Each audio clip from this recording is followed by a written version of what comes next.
Okay, hello there. And first of our programs using the new mic that Peter Burking has sent from the USA.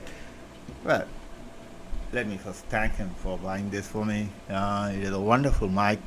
Its fidelity is very high, and I'm yet to actually calibrate it and get it to work as it is supposed to work. For now, I just made preliminary adjustments with the gain and the knobs here and there, things like that. But I'll have to go to the equalizer and do it so that it picks up the voice accurately.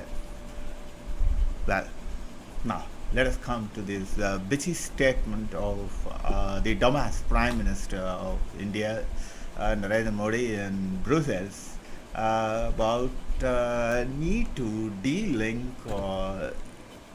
terrorism from Islam. Well, the question being, whose need is it? Like,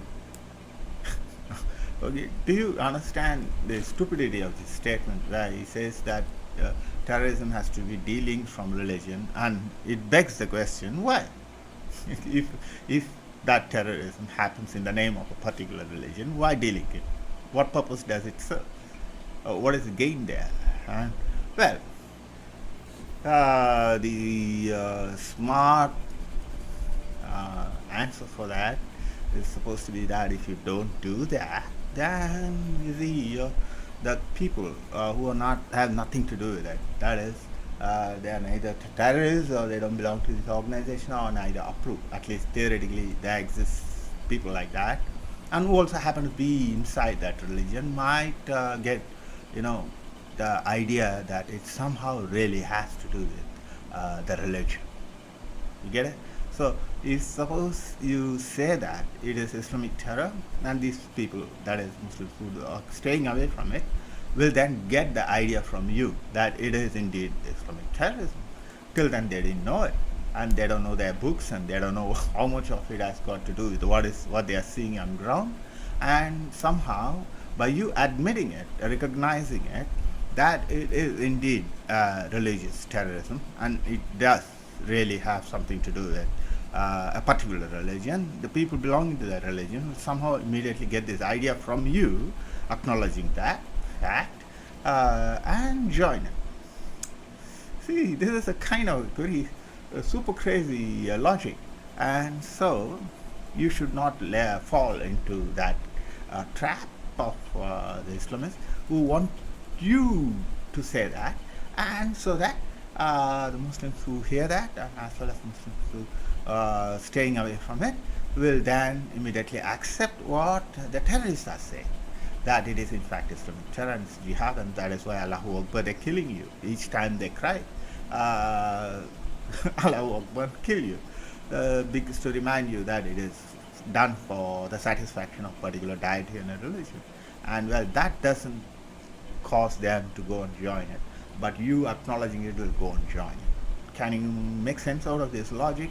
So the question remains the need to de-link terror from religion. Whose need is it? What purpose is served if you de-link it from a religion when the fact assuming the fact may or may not have to do with religion, while actually all that we know is only people belong to a particular religion throughout the world, night and day, without any, pause, in fact, stepping it up and escalating it, and doing so much violence and terrorism. And they do not mince their words. They do not say that it has nothing to do with religion. They, in fact, explicitly state that. And so, those who are doing it are not denying it.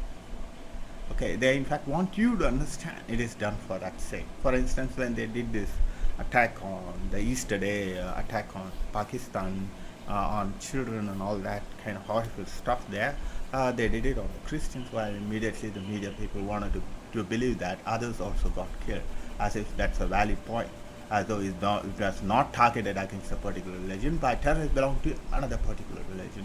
So that is a wise way of looking at it, while the organization that did it, the Delink, some stupid organization that did this horrific thing, it in fact said we did target the Christians. And well, if you ask how then Muslims also happen to be victims there, who also died there, well, they have no business being there. We said you should not celebrate Easter and we'll kill you. And what is your business being there? So they got killed. So, you see, being a good Muslim should not be there, the logic. So it does have, in fact, they're targeting people on the basis of religion, as well as they're doing it because of that, as well as, this denial is not going to help. And they are making it very clear that it is in fact religious driven, based on religion, terrorism. So it serves nobody's purpose by delinking it from religion. You cannot do that also. Just because the dumbass prime minister goes to Brussels and says, let us delink the terrorism, immediately the terrorists, who has to do that delinking? First let's understand the statement. Who must delink it? Who is actually linking it? Is it the media linking it? That is a supposition here. Or we are linking it, somehow people consuming this news about it are linking it, or politicians are linking it. No, the terrorists are linking it. And if the terrorists are linking it, it is they who got the deal. You can't do it for them. So, but just by saying that it has nothing to do with religion, immediately as soon as they heard this dumbass prime minister saying that this terrorism has nothing to do with Islam, as soon as they hear it, oh, al-Baghdadi says, my God, we never knew that, really. It has nothing to do with our religion. Okay, from now on, no religion. We'll take it off. Just we'll do it as plain vanilla, non-Islamic state terrorism. And so what happens to the Caliphate? The Caliphate, and then to the Al-Qaeda and all? How are they going to deal in it? How are you going to deal in jihad terrorism from terrorism that they are doing in its name? So it is something they are not going to do just because they listen to your pious statements from your pulpits, political pulpits, and they are not going to do that. And they're going to continue more of the same. And who else are asked to do that? Delinking. People can't do it. They're just hearing what the news that the media reports. So probably the media and policymakers have to deal with it. What are the implications of it? It means that you have to actually, when you read jihadis went and attacked in Pakistan on Easter Day, targeting the Christians, they clarified they were targeting the Christians, dealing the religion, and make it like a religious group is gone out of the picture, and you just say lies, basically, that violent extremists attacked whom? Non-violent victims. So that both the religious identity of the victim as well as the perpetrator is gone, so that something gets bad there. What gets bad there? What gets bad there is the terrorists doing it as a jihad, the fact. So that gets bad. Okay, what is the gain for it? Well, the terrorists gain that you are not able to actually be able to perceive it, why they are doing it, and if you're not able to perceive why they are doing it, your predictive abilities are gone. You won't be able to anticipate anything from them along those lines. So next time you Easter, you hold it, you'll say, because terrorism has nothing to do with it. The last time they attacked, it has nothing to do with religion. Let us all come together, forget about these differences, and celebrate the Easter again, and once again they'll attack you. So this predictive ability is gone. So this is the danger. So I just gave the example of the Easter attack in Pakistan, but it could be anything, Brazil for that matter, anything. So you have to understand that first. And so people are tired, people are sick and tired of this denial. And the Indian Prime Minister has, joined the club of buffoons like David Cameron, this guy Obama. Obama is always obsessed with Muslims, you see. Though actually it has nothing to do with terrorism. As soon as Brussels attack took place, he says that we have to take great care that the Muslims are not, made to feel discriminated. Okay, we should not discriminate. What nonsense is all these things? We are yet to see anything comparable happening to them. Like they are butchering in the name of Islam, and they are these groups, terrorists and all that, by the hundreds. In Paris attack, in Brussels attack, and these attacks keep on going. In San Bernardino, and then you had in Mumbai, you had all these attacks going on where hundreds and thousands of people are getting killed all over the world, and they're doing it explicitly on him. While what is yet to see is anything comparable, anything, by way of comparison, anything comparable to that happening to the Muslims as such. So there's simply no comparison. Nothing is happening to them. Nobody is doing anything. Did anybody go and bomb them back or things like that? Nothing. So it is like they are focusing on that all the time. So it is what they seem to be more on worried about, rather than actual lives of people and things like that. The victims, real victims, or the non-Muslim, is firstly the image of their religion. you know and so if you spare that religion, so its image is positive, then what is gained out of it? Nothing is gained, because no pressure is applied on the religion to change. Actually, you help with the terrorism. So there's no reformation, there's no demand for delinking. They have to do the delinking. They have to delink their kind of ideas in their religion from practical applications in the world, and make it clarified all this does not lead you to any good. So this is something they have to do. That is what Sirsi spoke. That is a real prime minister. So the president of Egypt, he spoke in Al Azhar University, and he was very clear about that. He says that we have to ask if whether 1.5 billion of us Muslims want to kill the non-Muslims. Humanity is asking that question. They are looking at us.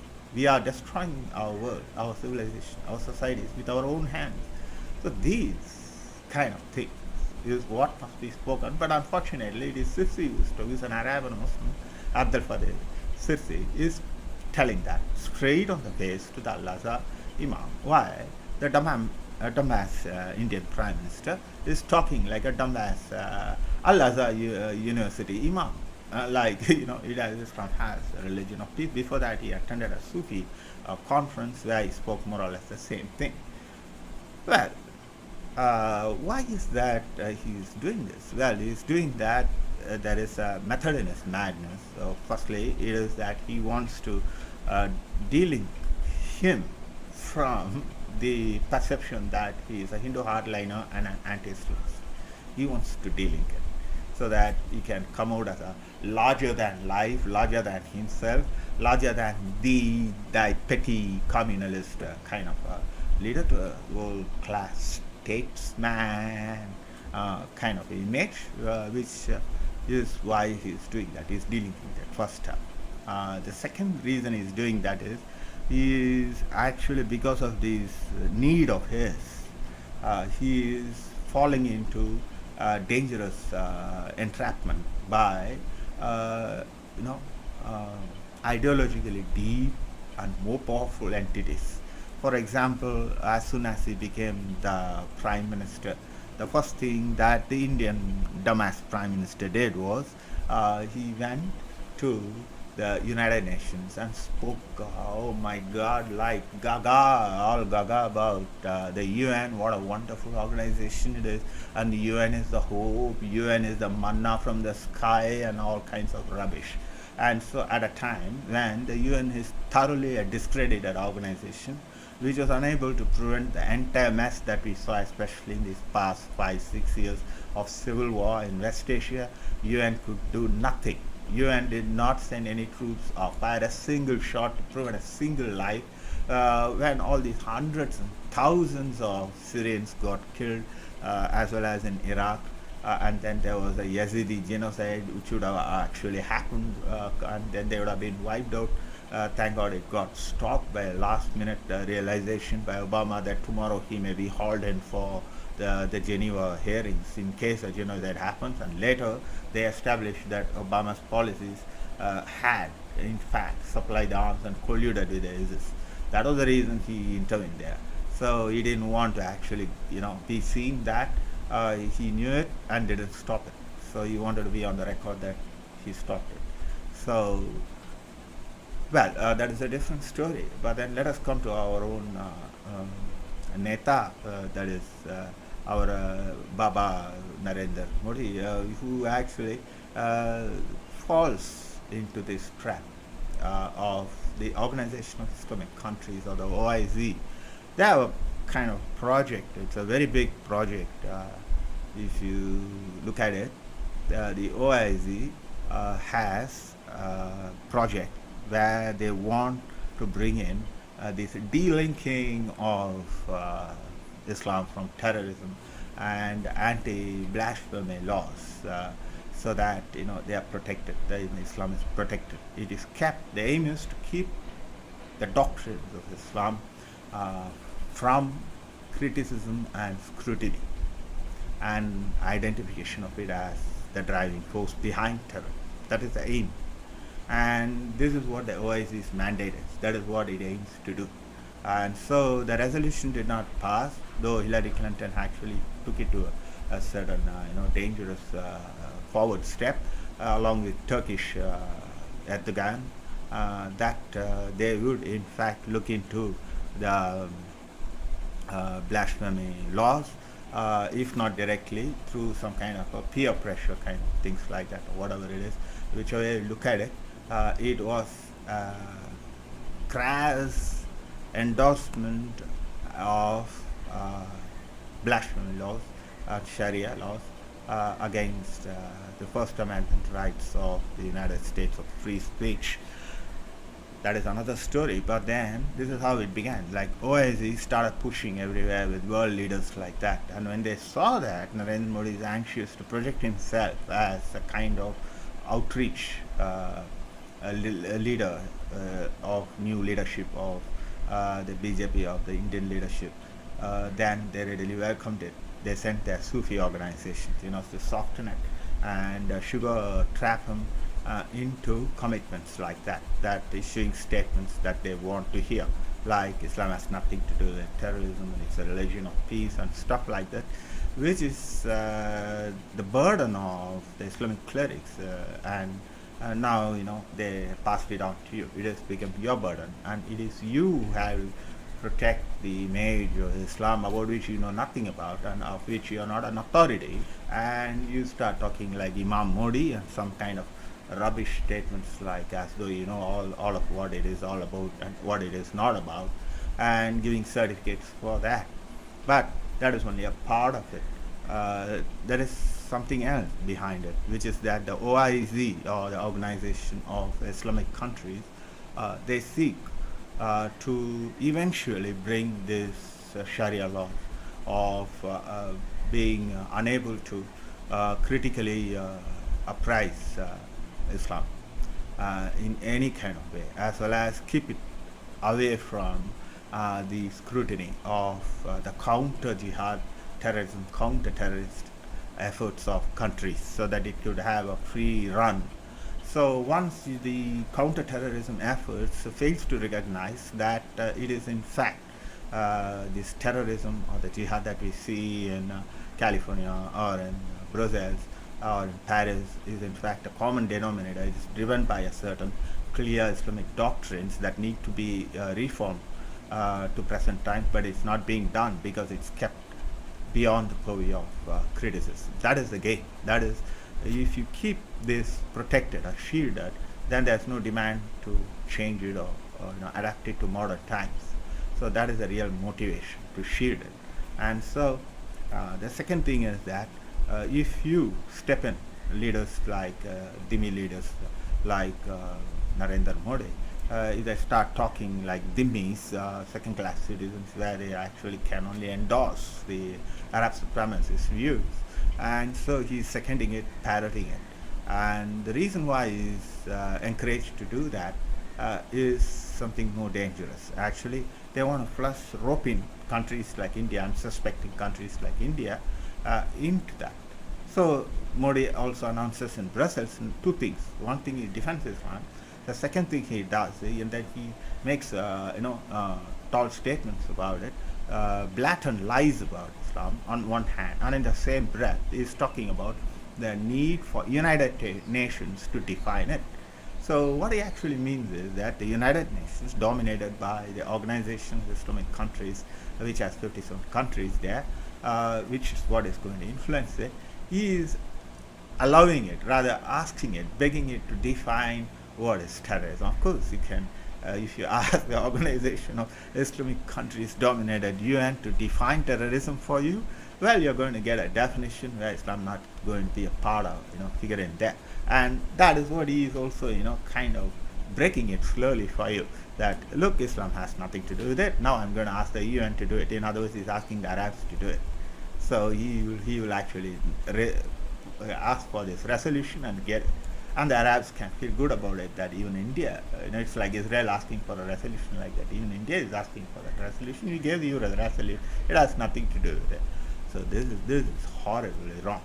So this is what the buffoon prime minister has done, and with this seriousness of this mistake, because the first time he did it, that is talking gaga about United Nations, the very next week Pakistan immediately seized it. You remember when he was elected, as soon as he was elected, the first thing he did was go to the United Nations. And there he gave a speech. It was a central role for UN at a time. The UN is a circus and failed colossally humanity with all these large-scale atrocities going on under its auspices. And it has been proven that UN is a toothless tiger and it is stupid organization. And it is also on top of it is driven by lobby groups, especially the OIC.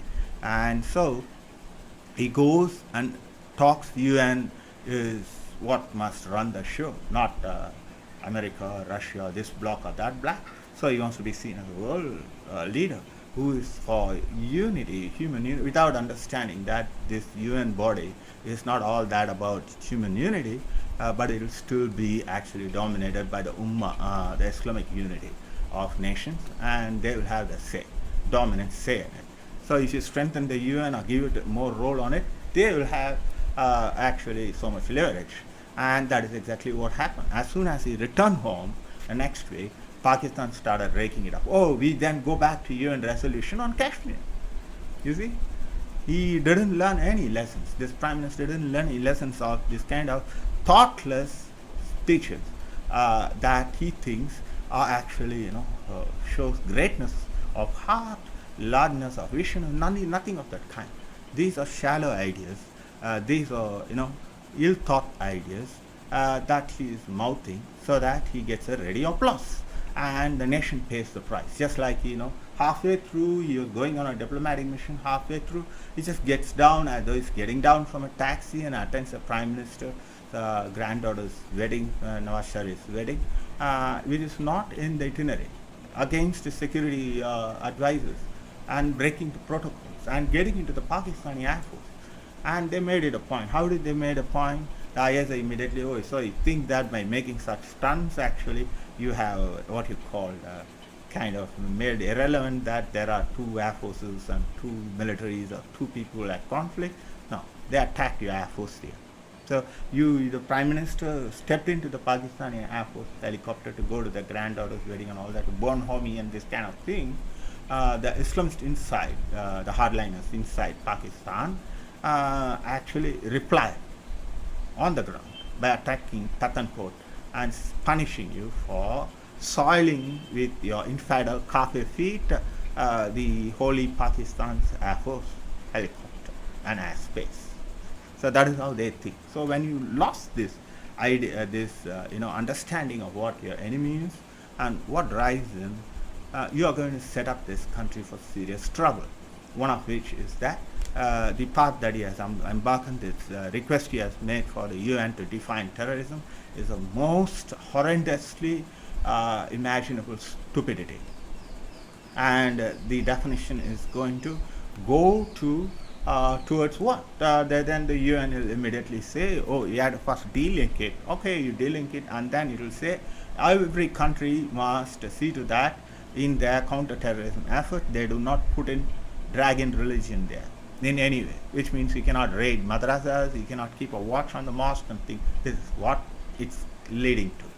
So this prime minister is going big time bananas, and so it's time to voice harsh criticism of him so that at least he slows down and corrects himself, or he be given a notice that we will replace him like we replaced him with he replaced L.K. Advani with Modi. It's simple as that. We can be done and understand. You do not have an alternative. Is this mantra I keep hearing from many that we do not have any alternative. No, the truth is that if you continue to support on this wrong idea that you do not have an alternative than to support Modi, who else we got, then Modi will be anyway defeated. That's what will happen. Just like he was defeated by Arvind Kejriwal and things like that. That it will happen. So because that Hindu support base alone will not be enough to retain him in power because of all these, so many of the failures of his, and then the resentment of people against him is going to kick in and going to enable the opposition party to come in power. So if you fear the alternative, then here is what you must do.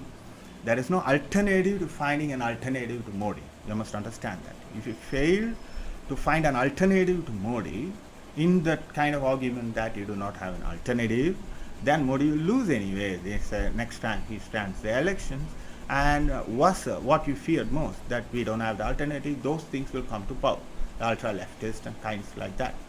So, like Kejriwal and stuff like that, Rahul Gandhi back and things like that. So it is better that you find an alternative within the BJP itself, now itself.